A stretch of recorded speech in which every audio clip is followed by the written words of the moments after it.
My girlfriend faked a pregnancy to force a proposal, so I exposed her lies in front of everyone at our engagement party. I'm 28, male, and for a while I thought I had a pretty normal life. Got a good job, had a decent place to live, and was in a relationship with my girlfriend, Em, who's 27. We'd been together for 3 years. It wasn't perfect, but it was comfortable. We talked about marriage here and there, but I was in no rush. I wanted to make sure everything was right, emotionally, financially, all that stuff. Em, not so much. She's always been the type who wants things now. She's impatient, ambitious, and once she gets something in her head, it's like she can't let go until it happens. For the past year or so, she'd been dropping hints about getting engaged. At first, it was subtle, showing me rings she liked, mentioning her getting engaged, that kind of thing. But then it became more direct. She straight up asked, "When are we getting engaged?"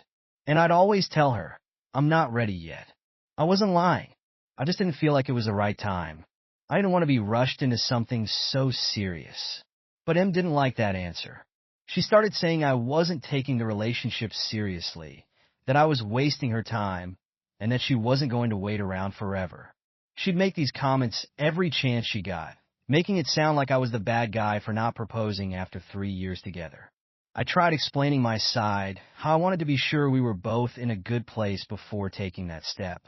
But every conversation would just end with her pissed off and me feeling like crap for disappointing her. Then 2 months ago, Em came to me with some big news. She was pregnant. At first, I didn't know what to think. We weren't actively trying, but I guess accidents happen, right? So I did my best to stay calm and told her we'd figure it out together. But here's the thing. I still wasn't ready to propose. I wasn't going to let a pregnancy force me into marriage. I figured, let's take things slow, talk things out, and see how we can work through this. She didn't take it well.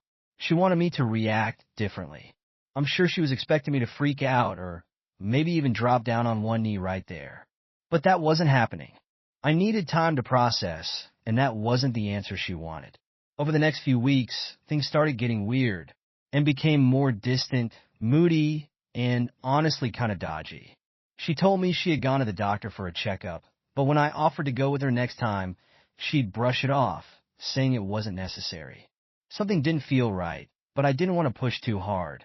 I figured maybe it was just stress or hormones or whatever, but then the pressure really started.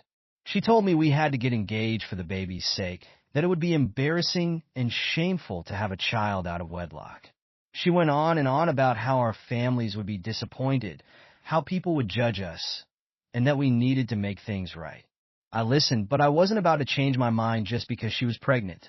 Marriage isn't something you rush into because of a situation. Then, one day, she mentioned we should announce the pregnancy at her family's upcoming gathering. Oh, and maybe it would be a good time to announce an engagement too. I almost laughed in her face. She was pushing so hard, it was ridiculous. But something about it all was gnawing at me. Her behavior, the weird evasiveness, it didn't add up. That's why I decided to dig deeper. One night, while she was in the shower, I went through her phone. And yeah, I know, that's not the best move, but I had to know if something was up. And sure enough, there it was. A message to her best friend that hit me like a ton of bricks. "Don't worry, babe. Once he proposes, you can tell him you miscarried or something. You just need to get that ring first." I sat there reading it over and over, my stomach turning. She wasn't pregnant. It was all a setup, a scheme to get me to propose. She was going to fake a miscarriage after locking me down with a ring. I felt sick. I had my suspicions. But this was a whole new level of manipulation.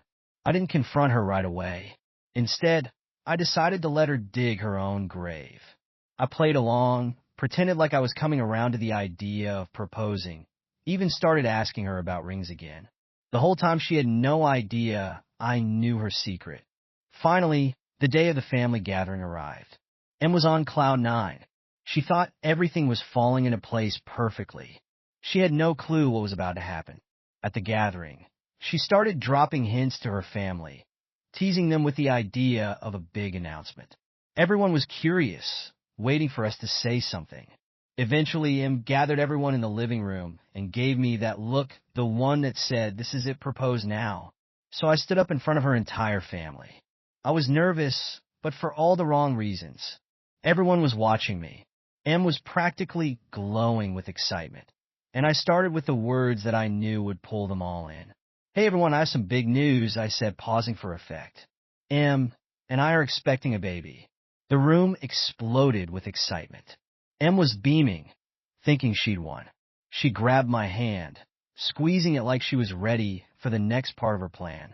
"And I've decided to take another big step today," I continued, pulling a small ring box from my pocket. Em's face lit up, and she looked ready to cry tears of joy. But I wasn't done. "I've decided to propose," I said, and then paused again. "That Em tells everyone the truth." The room went silent. You could hear a pin drop. Em's face went from happiness to absolute shock. "You see," I continued, turning to the crowd, "there is no baby. There never was. Em faked a pregnancy to get me to propose to her." Em stood frozen, her face drained of color as everyone stared at her. Her family looked horrified, confused, and some were whispering to each other in disbelief. "Em, you want to explain yourself?" I asked, looking her dead in the eye. She stammered. It's not like that. I was going to tell you. No, you weren't." I cut her off. "You were planning on miscarrying after getting the ring." I read the messages. Her best friend, who had been part of the scheme, looked like she was about to pass out. Em's mom finally broke the silence. "Is this true?" she asked, her voice shaky and filled with disappointment. Em couldn't even meet her mom's eyes. She just stood there, silently nodding, her face red with shame. I turned to everyone and said, "So no, I'm not proposing. In fact, we're done. I can't be with someone who would pull a stunt like this." And with that, I put the ring box on the table, turned around, and walked out. Em tried to follow me, but I didn't stop. I got in my car and drove away, leaving her and her lies behind me. Of course, it didn't end there. She blew up my phone for days after. At first, it was endless apologies. Texts saying how sorry she was, how she didn't mean to hurt me, and that she was just scared of losing me. She said she loved me, that she'd do anything to fix things. When that didn't work, the tone changed. She started blaming me, saying I was the one being unreasonable. "It was just a lie to get you to propose," she wrote in one message. "You're overreacting. People do stuff like this all the time. We can still make this work." I ignored it all. I blocked her on everything. I wasn't interested in hearing her excuses. But that didn't stop her. She started showing up at my apartment, banging on the door, begging me to talk to her. I'd look through the peephole and see her standing there, all teary-eyed and desperate, trying to play the victim. One night, she even stayed outside for hours, hoping I'd let her in. But I didn't budge. Then she started trying to make me look like the bad guy. She went to my friends, telling them I led her on, and that I overreacted to a harmless lie. She tried to spin it like I was the asshole for dumping her. Some of them bought into her story at first, but once I explained what really happened, they all backed off. They knew I wasn't the kind of guy to make stuff up like that. It wasn't enough, though. She wasn't done yet. One day, she showed up at my work. She walked right into my office, demanding to talk to me. My coworkers had no idea what was going on. I had to step out, embarrassed as hell, while she stood there, crying and pleading in front of everyone. She tried to make it sound like I was abandoning her and our baby, even though I'd already told her I knew the baby was a lie. She didn't care. She wanted the attention, wanted to make me look bad. I kept my voice low, tried to avoid a scene. You need to leave," I said, teeth clenched. She just kept going, loud enough for everyone to hear. "What kind of man walks out on the mother of his child? You think you could just treat me like this?" I could feel my co-workers watching. A few of them looked shocked, others just uncomfortable. I leaned in close and whispered, "You and I both know there's no baby. Stop playing this game." That's when she finally lost it. "You're a piece of shit," she shouted, her voice breaking. "You never loved me, did you? You just strung me along, making me think we had a future. You're going to regret this." I was done. I stepped back and told her if she didn't leave immediately, I'd have security escort her out. That was enough to get her to storm off, but the damage was done. My coworkers didn't say much, but I knew they were talking about it afterward. There wasn't much I could do, but hoped the truth would come out in time. After that, she took things up a notch. She reached out to my parents, telling them I was abandoning her during a pregnancy crisis and that she didn't know how to handle it. My mom, being the sweet, trusting person she is, agreed to meet with her. M spun a sob story, crying about how she'd made mistakes but loved me and wanted to make things right. She didn't mention the fake pregnancy at all, just that we were having problems because I didn't trust her. When my mom called me later that day, I could hear the uncertainty in her voice. "She seems really upset," she said. "Is there any way you two can work this out?" That's when I told her everything. I explained how M had faked the pregnancy, how I'd caught her plan to trick me into proposing, and how she was now trying to make me the bad guy. My mom was horrified. She apologized for even giving M the time of day and promised not to let her manipulate her again. But the fact that M had tried to involve my family like that, it pissed me off. Still, M wasn't done.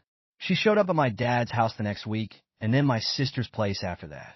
She was on a full-blown campaign to paint herself as the victim and make me look like a heartless jerk. She even got a couple of our mutual friends to believe her story, at least for a little while. One of them, G, called me up saying, "Man, MS really going through it. I don't know what happened between you two, but you might want to hear her out." I didn't even waste time. I told G everything straight up, no holding back. The fake pregnancy, the manipulation, the ambush at the family gathering, everything. G was silent for a moment, and then I heard him say, "Jesus Christ." I had no idea. After that, MS hold on our friends started to fall apart. Word spread, and soon everyone knew the real story. But even with most people backing off, she still wasn't done. The final straw came during Thanksgiving. My family was having a quiet dinner, when out of nowhere, the doorbell rang. My dad went to answer it, and when he came back, he had a weird look on his face. It's M," he said, glancing at me. I froze. What? What the hell is she doing here? She brought a pie, said she wanted to talk. I stood up, furious. I marched to the door, and sure enough, there she was, standing on the porch with a pie in her hands like it was a normal day, like she wasn't a complete psycho who'd been harassing me for weeks. M, you need to leave, I said, barely holding in my anger. It's Thanksgiving, she replied, and like everything was fine, I thought maybe we could talk things out. It's a time for forgiveness, right? No, I said flatly. It's not happening. We're done. You're not welcome here. She blinked, her smile fading. You're really going to do this? In front of your family? On Thanksgiving? Yeah, I am, because this is over. You don't get to keep showing up like this, pretending everything's okay. Now leave. She stared at me, her eyes flashing with anger, but she could see I wasn't budging. Without another word, she turned on her heel and walked back to her car, leaving the pie on the porch. I slammed the door and went back inside, shaking with anger. That was it. After Thanksgiving, I knew I had to take real action. The next day, I filed a restraining order against her. I didn't want to go that route, but she left me no choice. She wasn't just manipulating me anymore. She was stalking me, harassing me, and refusing to let go. Once the order was filed, everything finally stopped. No more texts, no more surprise visits, no more guilt trips. I was free. It took me a while to process everything that had happened. I couldn't believe how far she'd been willing to go to get her way, how entitled she felt to control my life. It wasn't just about the fake pregnancy. It was the lies, the manipulation, the way she tried to twist the truth to make herself the victim and me the villain. She wasn't looking for love or a real relationship. She was looking for control. Looking back, I realized I dodged a bullet. I learned a hard lesson about trust and manipulation, and I'm still working through some of the emotional damage. But one thing's for sure, I'm never letting someone like that into my life again. So, yeah, that's my story. If you ever find yourself with someone who feels entitled to your time, your life, or your decisions, get out. Don't stick around waiting for things to change. People like that don't change. They just find new ways to control you. Thank you so much for listening to my story. If you have any thoughts, I'd love to hear them. So please leave a comment. Don't forget to like and subscribe if you want more stories like this one.